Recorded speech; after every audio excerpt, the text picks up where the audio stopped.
Hi, this is Anil Jacob. This is Universal Principles of Design, and in this video, Aesthetic Usability Effect. The aesthetic usability effect describes a phenomenon in which beautiful objects are perceived to be easier to use than ugly objects, whether they are not. That is, given two functionality equivalent designs, for example, two mobile phones that require the same number of steps and same number of time to perform various functions, the more aesthetically pleasing phone is perceived to be easier to use. And the benefits don't stop there. Beautiful design foster more positive attitudes than ugly designs, making people more caring in their treatment, more loyal to their brands, and more patient and tolerant when things go wrong. Ever wonder why people camp outside the Apple stores waiting to buy newly released products?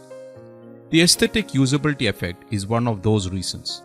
The implication is that perceptions matter, influencing how people think and feel about using a product.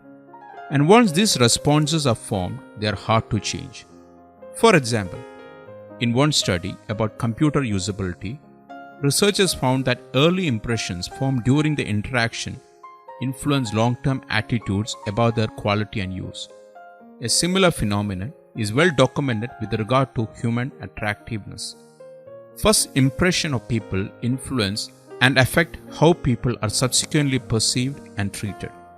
So, whether you leverage the aesthetic usability effect to make a product seem easier to use, defend the importance of aesthetic to your colleagues in the design process, or create the cult-like love that has customers lining up outside the stores, remember, when it comes to usability, perception really is a reality.